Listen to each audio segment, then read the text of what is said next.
Hello friends, ఎలా ఉన్నారు? భూమి గంటకు 1670 కిలోమీటర్ల వేగంతో తిరుగుతుందని మీకు తెలుసా? కానీ ఇంత వేగంగా తిరుగుతున్నా మనకు దాని శబ్దం ఎందుకు వినిపించదు అని ఆలోచించారా? దీని వెనుక ఉన్న అద్భుతమైన కారణాలను ఈ వీడియోలో తెలుసుకుందాం.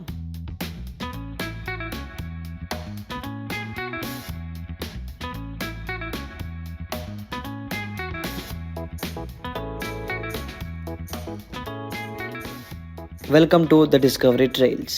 మొదటిది, శబ్దం ప్రయాణించే మార్గం లేకపోవడం. శబ్దం గాలి, నీరు లేదా ఘన పదార్థాల ద్వారా మాత్రమే ప్రయాణిస్తుంది. కానీ భూమి తిరగడం చాలా మృదువుగా జరుగుతుంది.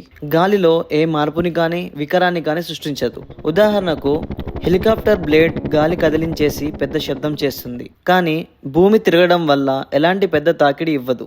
అందుకే శబ్దం లేదు. రెండో కారణం, భూమి గట్టిదనం. భూమి గురుత్వ శక్తి దాని ఉపరితలాన్ని చాలా స్థిరంగా ఉంచుతుంది. ఎలాంటి పెద్ద కదలికలు లేకుండా సజావుగా తిరుగుతుంది. ఉదాహరణకు, మీ వద్ద ఒక పాత బైక్ ఉంటుంది. అది శబ్దం ఎక్కువగా చేస్తుంది. కానీ ఒక కొత్త మెరుగైన బైక్ తీసుకుంటే అది ఎలాంటి శబ్దం చేయకుండా పనిచేస్తుంది. భూమి కూడా ఇలానే చాలా దృఢంగా మరియు మెరుగ్గా ఉంటుంది. అందుకే అది శబ్దం చేయదు. మూడో కారణం, వాయుమండల ప్రభావం. భూమి తిరగడం వల్ల ఎలాంటి చిన్న తరంగాలు వచ్చినా వాయుమండలం వాటిని వెంటనే ఆపేస్తుంది. ఈ కారణంగా ఆ శబ్దం మన చెవులకు చేరే ముందే మాయమవుతుంది. ఉదాహరణకు, మీరు మీ చుట్టూ గాలి పీల్చుకుంటే ఆ గాలి మృదువుగా ఉంటుంది, కానీ పెద్ద తుఫాన్ గాలి శబ్దం చేస్తుంది. భూమి తిరగడం తుఫాన్ లాగా కాకుండా చాలా సాఫ్ట్ గా ఉంటుంది. అందుకే మనకు శబ్దం వినిపించదు. నాలుగో కారణం, మన చెవులకు వినిపించని తక్కువ తరంగాలు.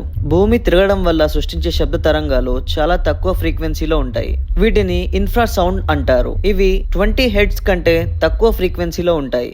అందుకే మనం వినలేము. మనం చాలా నెమ్మదిగా మాట్లాడినప్పుడు అది చివరికి మన చెవులకు వినపడకుండా పోతుంది. ఇన్ఫ్రా సౌండ్ కూడా అలానే. మీరు తరచుగా ఈ మాట వినుంటారు, శాస్త్రవేత్తలు భూమి యొక్క సౌండ్ ని గుర్తించారు అని. కానీ అది భూమి తిరగడం వల్ల వచ్చిన శబ్దం కాదు. అది భూమిపైన ఉన్న అలలు మరియు భూకంపాలు వస్తున్న శబ్దం. అది భూమి నిశ్శబ్దంగా తిరగడం మన కోసం ప్రకృతి అందించిన అద్భుతం. భూమి శబ్దం వినిపించకపోవడం దాని దృఢత్వానికి నిదర్శనం. ఇలాంటి మరిన్ని రహస్యాలను తెలుసుకోవాలంటే ది డిస్కవరీ ట్రైల్స్ తో ఉండండి.